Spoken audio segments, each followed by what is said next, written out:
Peterson from Department of Education. So without further ado, I am going to turn it over to Anna.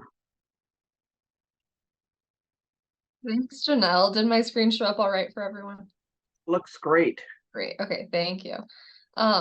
Yes, hello, I'm Anna Tweet. As Janelle mentioned, I'm a member of the Farm to School core team. I'm also a nutrition field specialist at SDSU Extension.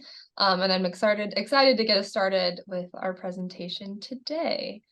So today we'll cover a few different topics and hear from several different presenters.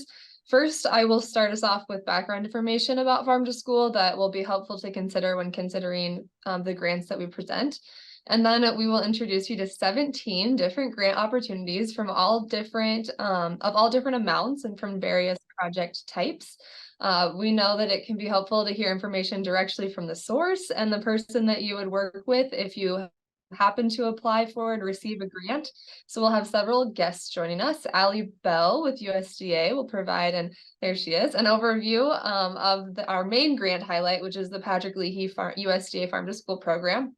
We'll have special guests Amanda Bachman from SDSU Extension and Timothy Schoenhoven from South Dakota Department of Ag and Natural Resources. Rachel Lawton from USDA Natural Resource Conservation Service, and Megan Eisenvoss, all on as well to share briefly some other grant opportunities. And each grant that we'll share today will include the amount or value that they're for, a description, the eligibility to receive it, a timeline of when it usually opens and is awarded, and then the URL so that you can use that later to go find the direct source of that information. And then finally, we'll wrap up with some tips and other funding sources and have time for questions at the end, and open sharing as well of your experience with some of these grants or others. So let's dive in first with those background things to keep in mind. So a few notes to mention. This is not an all-inclusive list, of course. These are the grants and funding sources that I've encountered the most in the last couple of years and that are likely to continue year after year. SDSU Extension, of course, is not a partner on these grants, but I'm hoping that doing this preliminary search for you can make it easier for you when you go to search for a grant, already having this compiled list. While we are presenting, I encourage you to keep these things in mind. What is my project or my goal, and how much funding would it take to achieve my goal?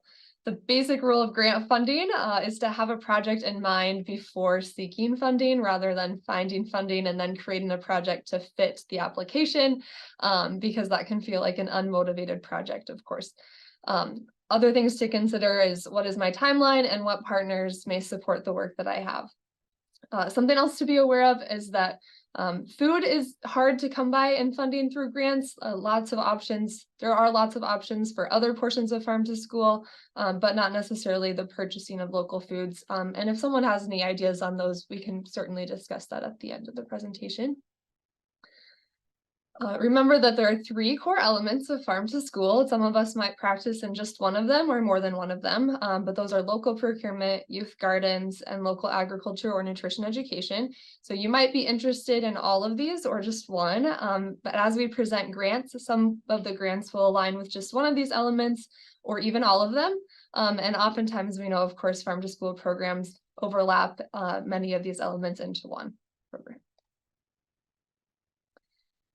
When considering funding options, it can be helpful to know the team and or project location that you're working with or at. Oftentimes, agricultural producers, educators, and school food service professionals are part of a Farm to School team, but there are many other possibilities listed on the right-hand side.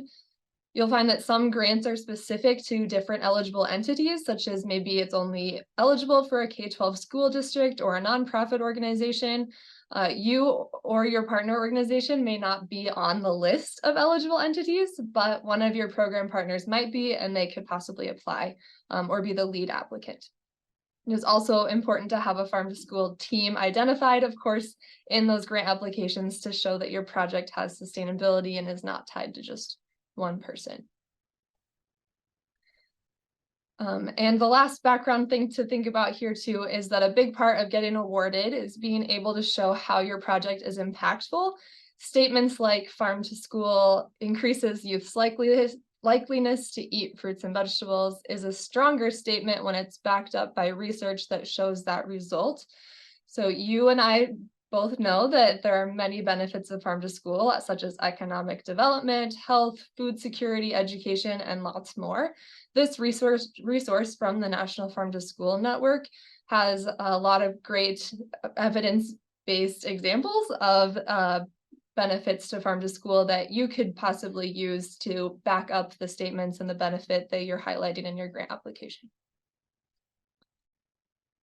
Now let's dive into those 17 grant opportunities, and we'll start with those from the federal and state level. So I will pass it over now to Allison Bell to share about the Patrick Leahy Farm to School Grant Program. Awesome. Thank you, Anna. It's nice to be here with all of you today, virtually, of course. It's nice to see some familiar names on the line as well. There's a few of you that will already know, have a great awareness of this program, have been involved with some of the grants from this program. To be the most useful over the next 15 to 20 minutes together, I am going to be doing some screen sharing with our website.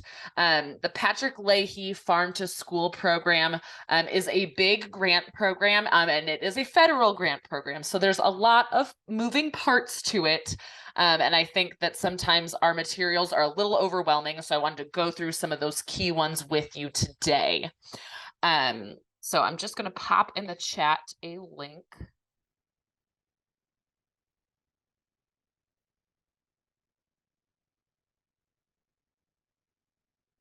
And I think, did that come through for everybody? Yeah, great. That goes to our main website. So I'll be sharing my screen here in just a second.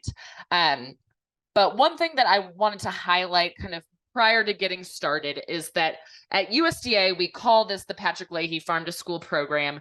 But really, when we say farm to school, we're talking about farm to child nutrition programs. I think the farm to school is kind of a misnomer.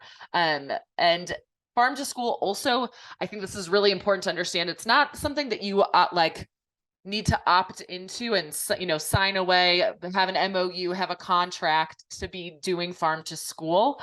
Unlike NSLP or CACFP or some of our other USDA feeding programs, there's not a lot of regulation and kind of red tape tied to farm to school. Farm to school is really more about your community's set of values and what maybe your school food authority or your daycare center or your community, what you strive for in terms of feeding children in your community.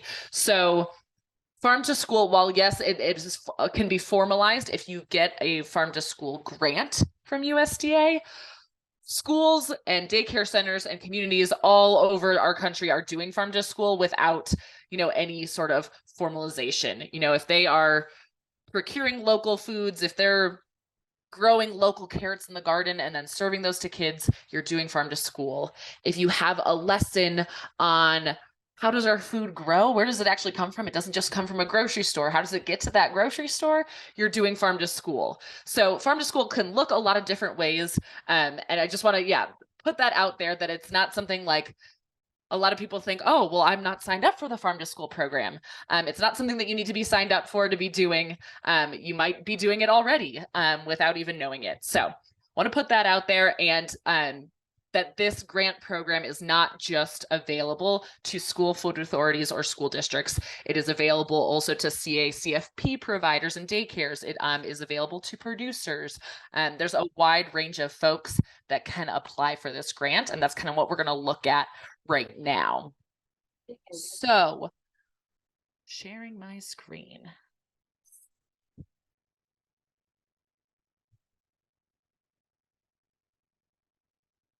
All right, I think, can I get a verbal confirmation from maybe Anna or Janelle that you can see my screen? We got it. You're good. Okay, awesome. Thank you. Thank you. All right, so this is the USDA homepage for our Farm to School program. And there's a lot of resources on this website. So I would encourage you, if you have interest, to check it out and take a look at what we've got going on here. There's a lot of fact sheets and news releases and newsletters you can be involved with, and just a lot of different things. So this is a great place to start. But a few things that we're going to look at today specifically. Let's see if I need to bring this down a little bit because let's see here. Oh, there we go. I can kind of move that. All right. So yeah, a couple things we're going to look at today are some of the past projects that have been awarded, because I think this is really helpful. If you've never applied to this grant program, it's really helpful. This is our 10th anniversary year, so it's been going on for a number of years, and there's you can look through all the previous projects that we have awarded, which I think is really helpful in terms of thinking of, if you're like, is this something that USDA would fund through this program? So we're going to take a look at that, and then where the actual RFA, or request for applications, is housed, because the grants.gov site is a little bit overwhelming. So we're going to take a look at it together. And okay, let's see here. So if you click on the Farm to School grant program here, or actually the grant applicant resources page, I think is the next place I wanted to go. And I apologize, this bar is making it difficult for me to try and share properly. There we go. Maybe if I do this. Okay. Let's see here. So we're going to go to, this is the grant program applicant resources page here. And so there's a couple things on here that I wanted to point out. I'm not going to go through every little detail about applying to the grant today, because there's a lot of steps and it's a little bit complicated, but don't worry, because our national office already did 2 webinars on all of these kind of like particularities, because there's a few systems that you have to sign up for before you can apply for our grant. But all of those steps are outlined in these webinars that are on this grant applicant resource page. The webinars took place last week. If you didn't have a chance to go to them, the recordings will be posted here under this webinars little caret, either this week or next week. They just have to go through a process so that all the captions are compliant and things like that, but then they will be posted here along with the slides. And I'll tell you what, the webinars were only an hour long and they went really fast through a lot of really kind of technical information. So I think honestly, the recordings are better because you can pause, you can rewind, you can take it at your pace. You can write down questions that then you can email to our inbox if you've got questions, and take a look at those slides. So this will be really helpful. Again, this week or next week, those recordings should be posted. In this getting started, there's a couple, the summary of grant awards that we'll take a look at in a minute. And you can look at prior RFAs. And then the application materials here for this year's RFA, or this year's request for applications. So what we're going to do before we go look at this, we're going to take a look at the previous years, what has been funded, what kind of things could go into a farm to school grant. So you can get there a couple ways. You can get there from this getting started summary of grant awards, or from our main page. If you just click on grant awards, it'll take you to this page that has every year since 2013, all of the projects in every state or territory that have been awarded. So I just wanted to highlight the past couple of years in South Dakota, what has been awarded. So this is from 2021. we had Little Wound School Board and Youth and Family Services. Sharon, I think I saw your name on here. So they were awarded in 2021, and you can read about their projects here. Little Wound, they had a tribal community serving school. They wanted to amp up the local foods that were served to students and their agricultural education efforts. And Youth and Family Services has their own farm, and they were really ramping that up in 2021. And they actually have another grant with us from 2023. So it's exciting to see repeat folks come back and expand on their farm to school efforts as well. In 2022, we had the Cheyenne River Sioux Tribe. They were working with a bunch of partners to get local tribal produced bison into their school food programs. So that's a really neat project that's still ongoing.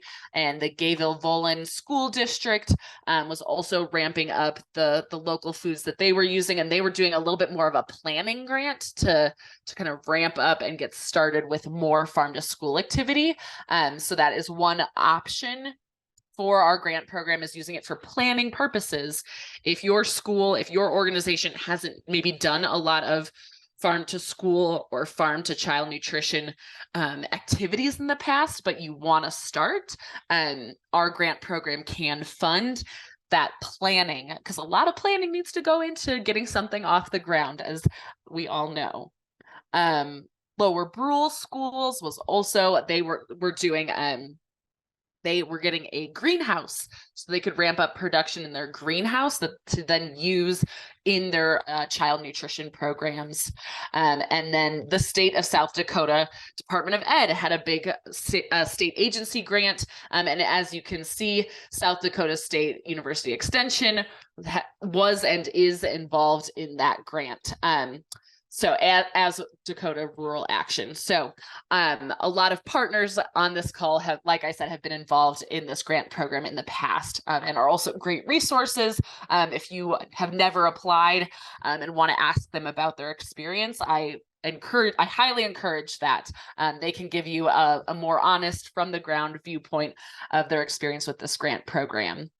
And then this past year, Youth and Family Services, they got that kind of planning grant in 2021, and then came back and applied for an implementation grant to really get all of everything they had planned for off the ground this past year. So a lot of really great projects. And if you are a producer, I encourage you to go in here and you can do a Control F search and search for keywords like producer, or search if you are a CACFP provider or a daycare, you can go in here and key search for daycare or CACFP, see what kind of projects have gotten awarded in the past to, maybe stoke some ideas.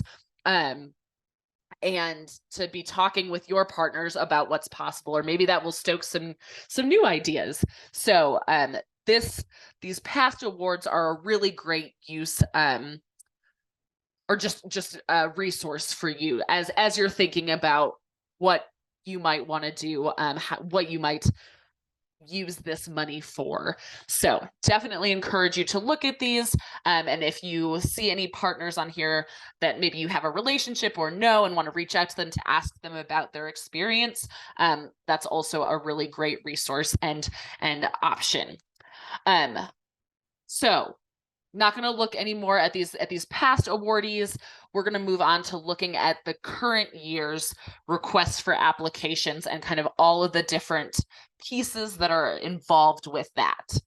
So again, from that main page, we went to our grant applicant resource page, and from there, application materials, and you can click on the RFA, which will take you to grants.gov, where every federal grant opportunity is housed.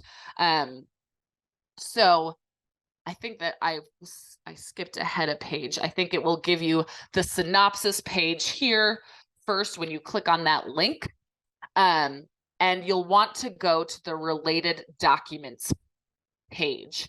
There's this folder, and there are a lot of materials in here, as you will see. So going into this can be a little overwhelming. The two places to start in this folder are one with the, let's see, frequently asked questions. So the FAQ, I would open that one. And then at the very bottom, the actual RFA itself. So those two different documents, I think, are some of the most helpful that we have. The RFA is quite large, but there you can kind of skip to the different sections that apply to you and the project and the partners that you have. So kind of the most important parts, you know, are reading this, the general, oh, that's the RFA. I apologize. I wanted to be here. I'm sorry. That was the FAQ. This is the RFA. This is where I wanted to be. Okay. So there's a big table of contents here, so you can read kind of more in depth about this grant opportunity. But I think one of the most helpful places to be is this eligibility, activities, application, and submission information, this section 3. The eligible applicants. Most of the questions that our team receives around this farm to school grant opportunity is around eligibility. And most of the time, because this is a competitive grant, the government can't give you a straight answer. You kind of, to keep this a competitive grant opportunity, you need to read the information that's on this website that's available to everybody and make your determination from there if you are an eligible applicant. So I have a few slides that we'll go through after that will kind of distill the information that's here. But this section 3 is really important of the RFA. From there, we also have all of the information about the different grant tracks that we have, and I'll go through those in just a moment. So there's a lot of pages on each track in here, and you only need to go to the track that applies to you. So you don't have to read through everything about this. Once you decide, oh, I'm looking at the turnkey track, or I'm looking at an implementation track, you can go to those pages in the RFA that correspond to that track, and really read through those. So the big RFA is an important document. And then the FAQ, this also is a really great document. Again, most of the questions we get are around eligibility, so I encourage you to look through this before reaching out to our mailbox. I've got another person that you can reach out to with questions to, who's kind of our point person. But this document, this FAQ document, is really great. So those are a few of the really important documents. I'm going to go through a couple slides here, and I just want to check that I'm doing okay on time. I think I've still got a couple minutes, so we'll go through a couple slides that will just help kind of hone in on a little bit more information, and then Anna or Janelle or Megan, you can tell me. I don't know if I'll have time for questions now or if we're saving those all till the end of the webinar, but I will stick around for those. So we're going to go over here now. Let's see. So who is eligible as a lead applicant? This is a really important question, but a lot of different folks and organizations can apply as a lead applicant. Schools or school food authorities, we get a lot of applications from, individual schools or school districts, state agencies, local agencies, Indian tribal organizations. So in the RFA and in the FAQ, you'll see more about what does that mean, Indian tribal organization. We kind of outline what that means in USDA speak. But a big change this year with this grant program is that in any Indian tribal organization, as that's defined in our RFA, can apply for up to $500,000, which is a change from last year when they were eligible for up to $100,000. So that's something to note. Agricultural producers, groups of producers, nonprofits, a lot of nonprofits are our lead applicants for this program, but a lot of folks can be lead applicants. But there are also a few that cannot be lead applicants. Most notably, institutions of higher learning, cooperative extension services, individuals like parents or teachers, and hospitals and hospital foundations. However, might have noticed from the previous years, with, for instance, the state of South Dakota Department of Education, one of their key partners was South Dakota State University Extension. So even though that some of these organizations or folks might not be able to be that lead applicant, they can still be a key partner, and can still get dollars from the grant program in terms of contracted services, and things like that. And they just can't be that lead. So again, looking through your eligibility information that's in both the RFA and in that FAQ document is really critical. So I alluded to grant tracks. We have a couple of different grant tracks. We have the turnkey, and for most of the folks I think on this call, the turnkey and the implementation track are really the two important ones. And this year, you used to be able to apply for either a 12 or a 24-month timeline. We changed it to just 24 months to make it simpler. And we found that a vast majority of projects really require that 24 months just because things come up, and it takes a while to get your project moving after you've received funding. Like I said, there's a couple different systems you have to kind of be ingrained with to manage our grant program. So that 24 months is really for the better for everybody.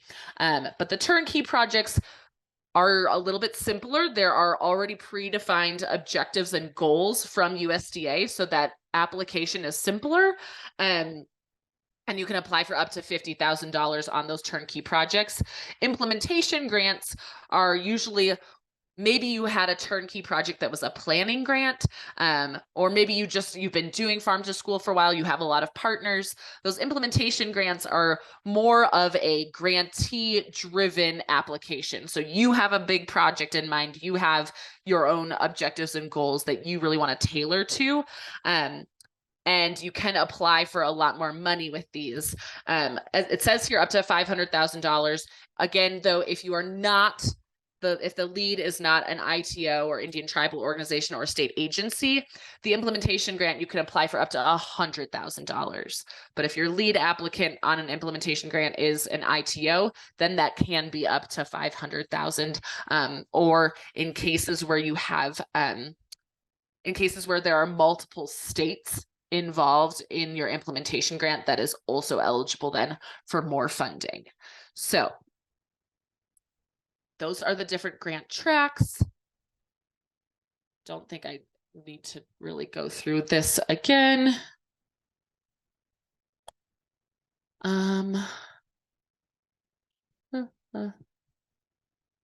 Okay, this is what I wanted to get to. So this is the important thing.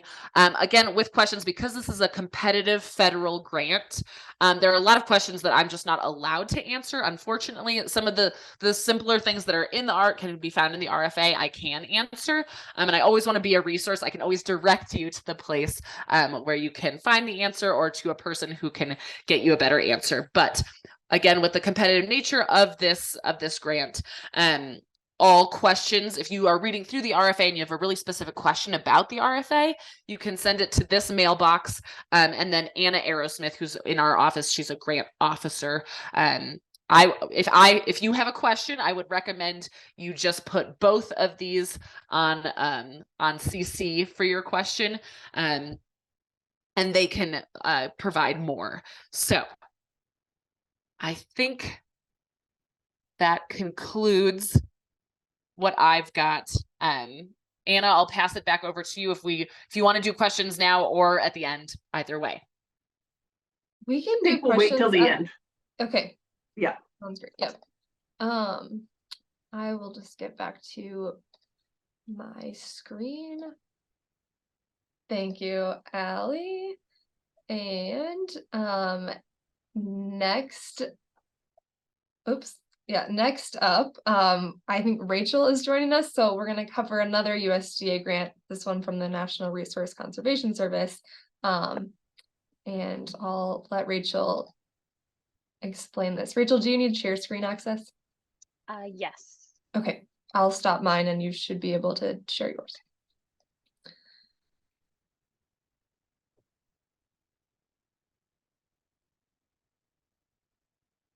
All right. Good. Can you see everything? Can you hear me okay? Yes. Great. I'm sporting some new headphones today. Well, hello everybody. My name is Rachel Fry. I am the state urban conservationist with the Natural Resources Conservation Service. So in case you're a little unfamiliar with us, we fall under the United States Department of Agriculture, USDA. And within USDA, there's 29 different agencies and offices. So NRCS is one of those 29 agencies. So NRCS focuses on helping people help the land, getting conservation on the ground. So the reason we exist is to help producers, big or small, regardless of what you're creating or how much you're growing, create more sustainable and regenerative agricultural futures and practices that you implement on your land. So our tagline, helping people help the land, is often how people know us by. So we're a voluntary service. People typically come to us. We're not always salespeople knocking on the doors. And in more kind of rural America, we're more well known than we are in our urban spaces, but hopefully that's to change. But so we offer cost share financial assistance programs and free technical assistance. So one of our more well-known programs is the EQIP program, Environmental Quality Incentives Program. That would be like if we had a producer interested in cover crops. They would come to one of our offices and express interest in wanting to try this new conservation practice, something that might help long-term longevity of their soil health. Through EQIP, we can provide 50 to 75% cost share to cover the financial costs of adding in the cover crops, which is also taking on some of the risk that may be associated with doing something different. And so all of our money, being that we're a part of USDA, comes from our taxpayers. So our state conservationist says that it's prepaid assistance, it's not free. Yes, in one way or another, everyone's paying for it. But in that way, it's an available resource that we hope to give to everybody. Right? Nobody is excluded. So like I said before, we work with big and large operations. We work in our urban spaces as well as our rural spaces. As the state urban conservationist, it's my role to increase our exposure in our urban spaces and to provide the same type of assistance we give to our bigger row crop farmers that we should also be giving to our smaller specialty or vegetable producers throughout the state. So I mentioned cover crops, but we have at least 100 different conservation practices that we can offer. For more kind of vegetable and fruit related production, we see a lot of high tunnels. We also have caterpillar tunnels and low tunnels. So if you're looking at season extension or other types of pest control management, our low and high tunnel systems really help with that. We also do with micro irrigation and water development, whether that be micro irrigation for your crops, or if you do have a herd of animals, cattle, chicken, donkeys, sheep, etc. We can also look at developing water, so pipelines and tanks, hydrants, various different things. I had mentioned cover crops. We also do crop rotation as well as composting, which often are really popular within the soil health realm. And then trees and shrubs are another big thing that we often help with. This, of course, is not exhausted. We have a long list of things that we help with. We also have a full list of engineering practices. Often our small scale producers aren't necessarily looking for dam development or terracing that maybe some of our big producers are, but those are all things that we can help with the financial cost of as an agency. So we have offices in 99% of counties nationwide. Only 1% is because some offices cover multiple counties. Right. So I originally started my career in Chamberlain, and I looked after 2 counties, both Brule and Buffalo. So within NRCS, we have the EQIP program. We also have other programs. A lot of people may know the Conservation Reserve Program, which is one that we do with our Farm Service Agency. We have other stewardship programs and partnership programs. I would say for purposes of farm to school, EQIP is often kind of our go-to, our bread and butter type of program. It's going to be something for private lands or areas that might have land owned by nonprofits. And so if we do have any producers that are looking at wanting to build a relationship with the school, but they want to do more conservation within their production, EQIP is always that go-to practice there. And then I'll also touch on, 1 second, whoops, there we are. Also some other opportunities just within USDA as a whole. So within my position, NRCS might not be able to help with absolutely everything. I find that our urban and our specialty producers are incredibly innovative. And so we might not have something that is useful, but USDA as a whole has a lot of opportunities. So these are just a few that I've worked with or I've learned more about in my position. Particular interest is the Office of Urban Agriculture and Innovative Production. This is again another office under USDA that is recent within the last couple of years, but they are there specifically for our specialty producers, our urban producers, our small scale producers, and they have 2 different types of grants. These grants are often more kind of community focused, less on private lands and more on public lands or nonprofits, tribal governments, or local governments.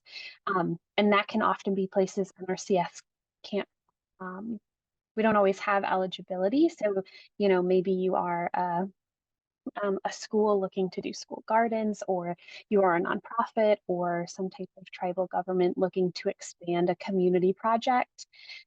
The Urban Ag and Innovative Production grants are a great way to get that started. They can be quite large grants. I believe the ceiling is up to $350,000. And I've seen quite a lot of these grants get awarded nationwide. That I think one was building a grocery store on a community garden plot in Texas. And of course, they had a lot of justification about the need of a grocery store in a community space. But again, it's just kind of like sky's the limit with those. And then they also have a composting and food waste reduction agreement, which looks at minimizing food waste throughout the whole food system, whether that be saving ugly apples from being thrown away because they didn't meet the pretty mark, or creating a much larger scale composting system. Farm Service Agency, they have micro operating loans and then cold storage. I find a lot of specialty producers need cold storage. And so FSA can provide different types of loan options to do cold storage facilities on location.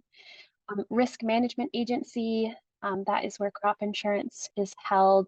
They have a newer micro farm insurance program, which is an all-encompassing crop insurance program for small scale. I am not an expert on it, but if that is of interest, I recommend to Google it for you. Rural development, this one is less kind of food related, but if you're looking on your production to be a bit more sustainable and do renewables, the REAP program is a really great one for smaller businesses and rural entities. We also have Dana and Agriculture Marketing Service, which might potentially be speaking later today. And then within the NRCS, we also have Conservation Innovative Grants and our Conservation Collaborative Grants and Agreements. Our innovation grants focus on kind of those out of the box, really innovative, resourceful projects, kind of something that really doesn't fall within practices that we do.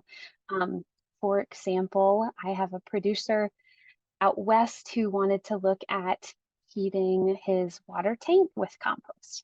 And I thought, gosh, that is super cool. I don't even know where to begin with that.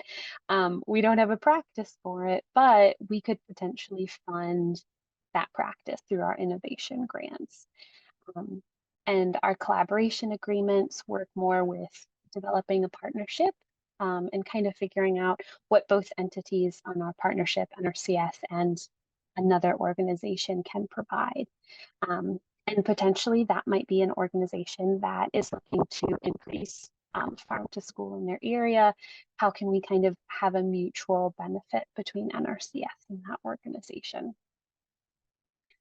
So again, these lists are not exhausted. There's so many USDA opportunities out there. I learn about them every single day. It feels.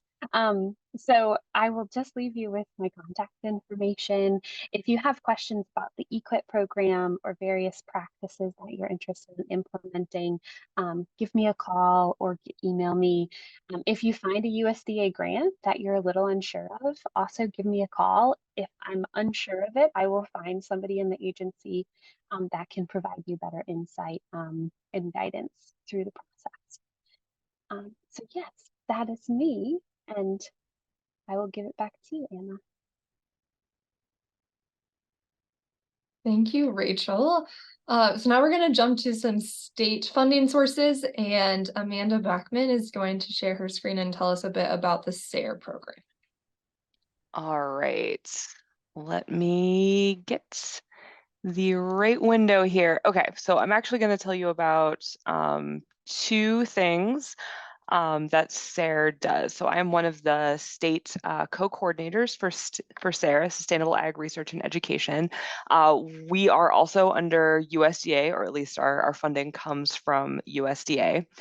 So we have a couple grant opportunities. There are the regional North Central SARE grants, and that's what I'm showing you on the screen right now. The Youth Educator Grant is one that's probably sort of most relevant to this audience. Sorry for the scrolling, but the due date for this one is November 9th. So it's a little bit short on time for this year. However, it's a great opportunity to get familiar with the program and take a look at previously funded proposals. All of those things are available on the website, including the grant writing webinars and, tips and tricks and all that fun stuff.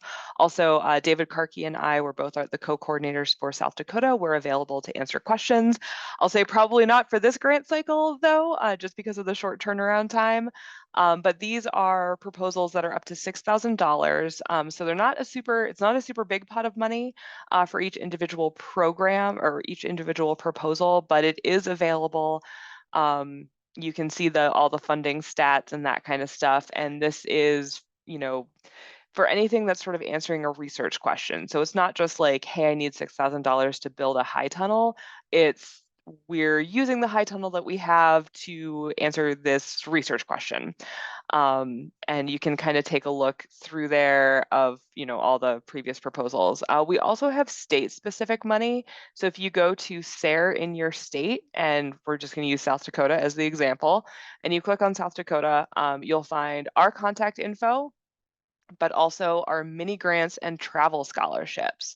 So if you are somebody in the state of South Dakota, you can apply for either the mini grants, which is for $4,500 max per project. So if you are like hosting an event, if you can tie it back into sustainable agriculture, you are welcome to apply for this grant.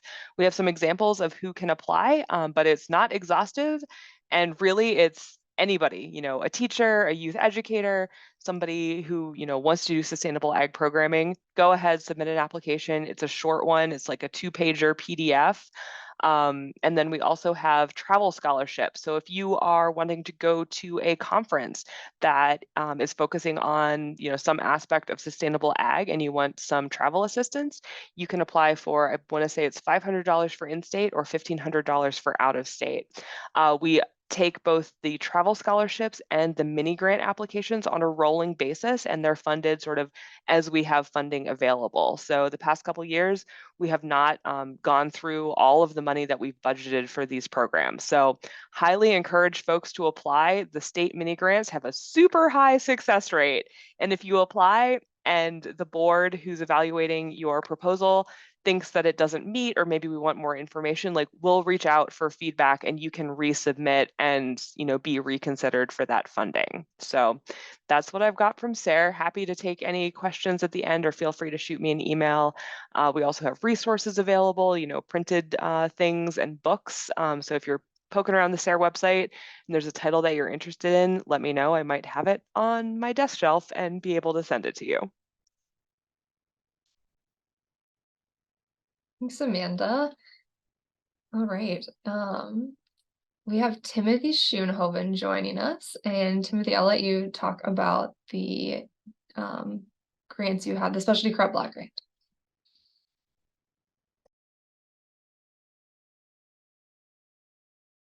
Hi, everyone. Good afternoon. Can you hear me all right? Great. Thanks to the network for having me join this afternoon, and thanks to those who've shared from USDA the great information about the programs, and I'll just vouch for how great they are to work with. So if you all are looking for resources, they're excellent people to go to. This is sort of a combination federal and state program that I'm going to share briefly about here, the Specialty Crop Block Grant. This is a USDA Ag Marketing Service program. So a sister agency to NRCS, as Rachel was just describing. And Ag Marketing Service, they tend to have programming that's focused on kind of specialty products, specialty food, local foods. There's a bunch of different programs through there. So the Specialty Crop Block Grant is a annual program that the state administers. And every state does this. So South Dakota typically has an award that we're able to apply for non-competitively. We can claim our portion of the funding, but each year in the state, we host a competitive round at the state level, which informs the projects that the state is proposing that USDA funds. So the state operates a competitive grant round for this program that USDA then approves. And that's how that annual process works for the block grant. Generally speaking, this is a pretty flexible program in terms of the type of project you can pursue. There are projects that are more focused on things that are more in Rachel's wheelhouse with on-farm practices and conservation management and things like that. And then there's also more consumer side education, product demand, and other aspects of specialty crop use and promotion and consumer interaction with specialty crops. So we see a pretty good cross section of that combination of producers applying for this program to experiment with something that will help them produce specialty crops in a different manner, or different trials and things like that. Also education projects that will help communities have access to specialty crops, or learn to appreciate those and incorporate them into their diets and things like that. The description that Anna's got there is the general kind of overriding emphasis, which is that it's a program to enhance the competitiveness of specialty crops. So that can, like I said, take a lot of different forms. Eligibility is pretty open here.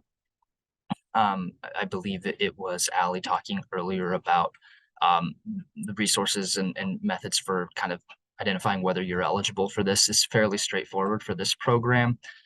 Most people will be able to apply. South Dakota is a little unique in that we do allow for-profits to apply, but school districts and other educational organizations are very much eligible. We have nonprofits, we have universities, and we've had school districts participate.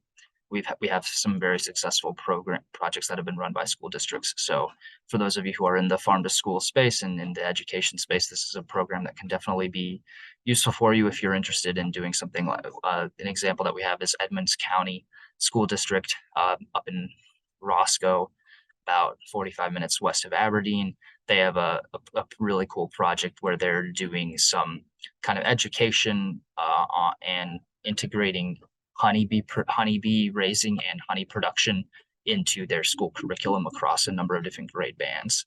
So certainly something that is very much open to people that I think are interested in these types of topics. I think this is something you can definitely look at.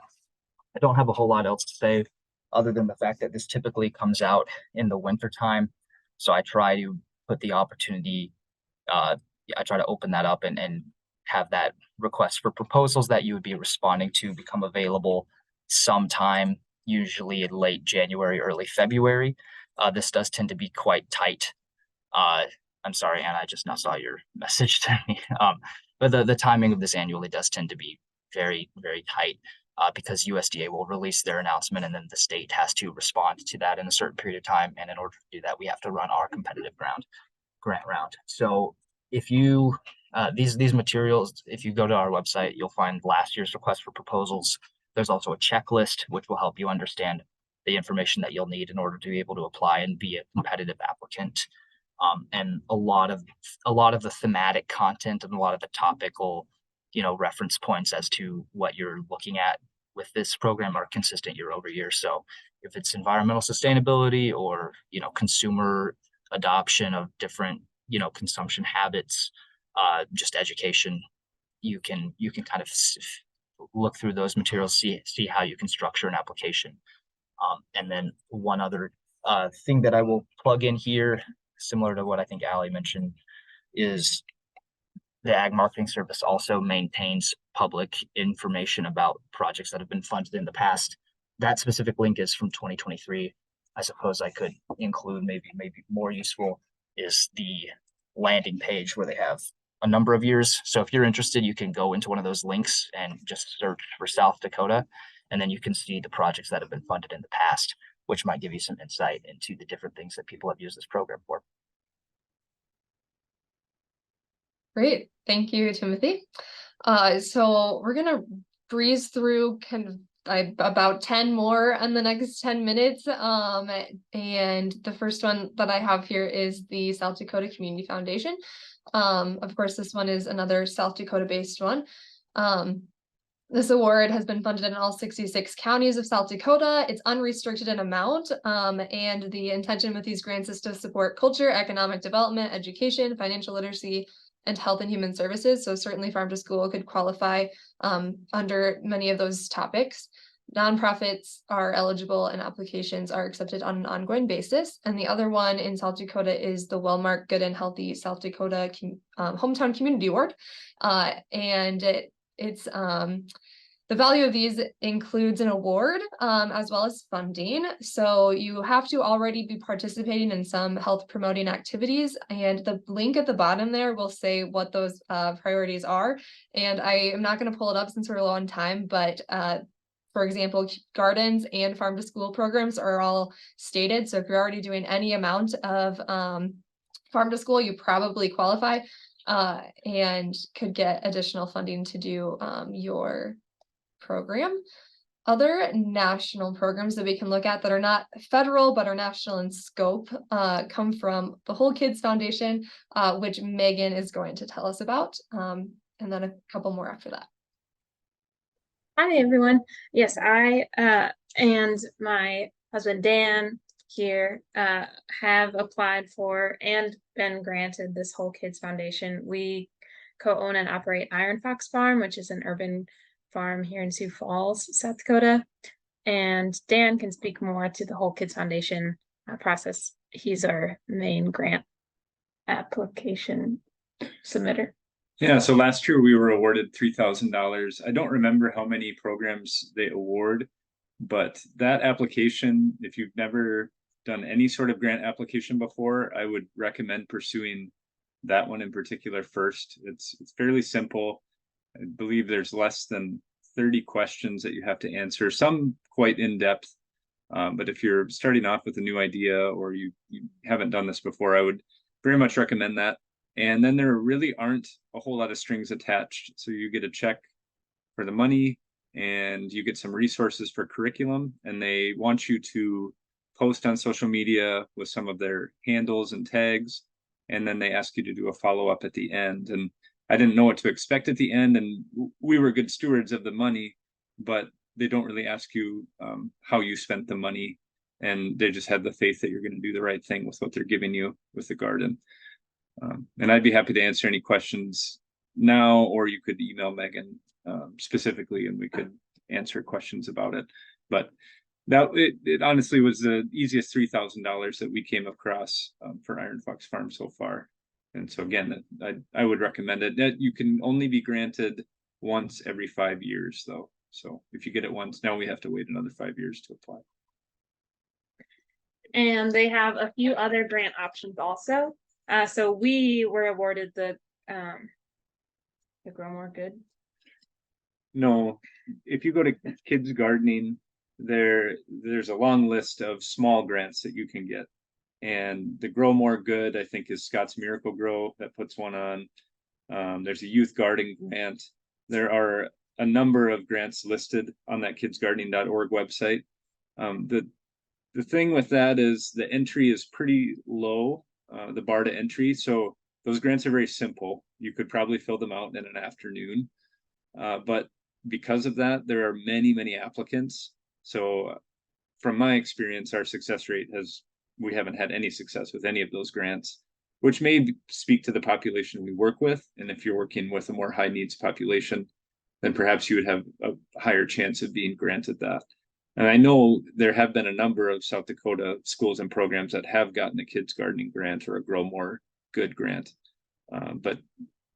So I guess the benefit is you don't have to put a lot of time into it, and you get some money for your program, but it's also not extremely likely that you're going to get granted because there are so many other people nationwide that are doing. Mm-hmm. And to clarify, I apologize. So we talked about the Whole Kids Foundation grants and kids gardening grants. So the slide you're on right now, the kids gardening grants, they have several options of grants, including a budding botanist grant. And that one does have a requirement for 40% of your students to be free and reduced lunch eligible. And so I know Anna might have access to that sort of document. Otherwise, your local school district food service director has that data too. And there's a few other options on that website. The one that is open right now is the Youth Garden Grant, and that is for $500 and some garden supplies. So a cool thing that teachers can apply for and build on or even start some farm to school options. I apologize, Anna, oh yeah, we can talk about this Grow More Good one. Dan kind of brushed through all of those things, but yeah, the average value is $650 for those applications. And Dan gave you a pretty good overview of those ones. The other two Whole Kids Foundation grants that I wanted to highlight are the Salad Bar grant. And that one is, you would get $3,800. There isn't a match requirement for this Salad Bar grant, but there is an amount, like if you do some fundraising additionally to meet the $3,800 value, you might get bumped up a little bit faster in the process. It's an on-rolling or a rolling review. So they accept applications at any time, but you will get awarded based on your ability to implement having a salad bar in your program, and also timing based on the other applications that are getting submitted at the time. And then the other grant is this Get Schools Cooking Grant with Whole Kids Foundation. And that is, as you can see, a pretty substantial amount. And its purpose is to help schools transition from more highly processed foods to more scratch cooking. And the grant will award different training opportunities that you as a food service director could go to. And then they will also come and do some on-site assessment and recommendations for your school, help with some strategic planning and that sort of thing. And could be a pretty substantial amount of money if awarded. And there are links on the slides that we'll be able to share later. Thank you. Thanks, Megan and Dan. It's so good to hear your direct story from being an awardee. So thanks for providing that. For the sake of time, I think I'm just going to mention the last of them. And then while we have this great crew with us, we can just focus time on question and answer for those who are willing and able to stay on a bit longer. So you will receive these slides in a follow-up email. So all the information will be at your fingertips, even though we don't have time to dive into all of these. There's a community challenge grant from AARP. No Kid Hungry provides grants, and South Dakota's received several of those at the community levels. Walmart in your service area oftentimes will provide grant funding. on a pretty easy application there. Wellmark has an access to healthy foods match grant. If you're working on community gardens or even greenhouses, those are allowed under this, which is not very common, as well as Farm Credit Services of America allows high tunnels and greenhouses under their funding of the Working Here Fund. So again, those are hard to come by for permanent structures, and that could be an opportunity. Many of these grants are listed in an article on the SDSU Extension Farm to School page. So you can find them there as well as in the follow-up presentation. Many of these tips have already been mentioned by many of the presenters, so I'll skip through that. And just mention that we do have community vitality staff that provide trainings on grant writing. So if that's something that you think you'd benefit from, especially on those larger grants, they can take a lot more technical writing skills. So that is something to be aware of. And outside of grants, you might consider some other funding sources, such as just hospital donations, fundraising events, business sponsorships, or maybe seeking a local community foundation. And with that, I will stop sharing, and we will just spend however much time those would like and can stay on doing Q&A. So feel free, if you prefer, to drop a question in the chat or come off mute or turn your cameras on if you'd like, and we can just discuss these great opportunities. And if you need to hop off, that's okay too. I just wanted to mention two other things. One, I forgot, Megan and I also were granted a Farm Credit Services of America Working Here grant, which Anna just mentioned. I believe there's a $2,000 application and a $10,000 application, and they prioritize rural communities. However, Sioux Falls is not rural, and we were given $2,000 for some help with our growing tunnel here in Sioux Falls. And again, that one is fairly simple to do, and there isn't a whole lot of follow-up beyond either for accounting for the money and how you spend it. And just hope that everyone spends money that within the parameters that they say. And the other thing I wanted to mention is I was informed, Megan and I were, of a grant funding or kind of crowdfunding option, and seedmoney.org. You can put in your project and put in your fundraising goal, and they have a 30-day period where however many funds you raise, you get.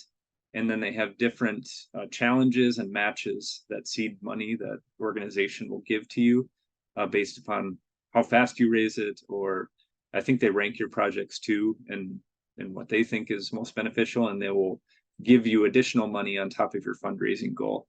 So that, I believe that application is due by the 12th, so you have 6 days to do it. But I did that in an afternoon, and if you know what your project is, it's really not that difficult to put that stuff in there, and then you can share that out, the link, through your social media or however you share things with people, and raise funds that way too.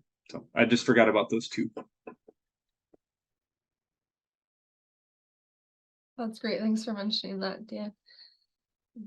Anyone else? I know we have some experienced grant writers, so if you'd like to share anything, you're welcome to at this point, as well as questions.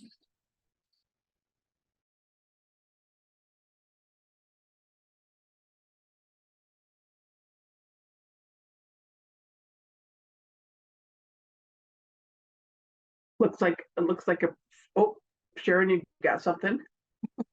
I just wanted to share, I put one thing in the chat that Whole Kids Foundation also collaborates with the Bee Conservancy for honeybee projects that involve actual honeybee hives and honeybee education for kids. So we were able to get 3 hives of bees for our farm this past year.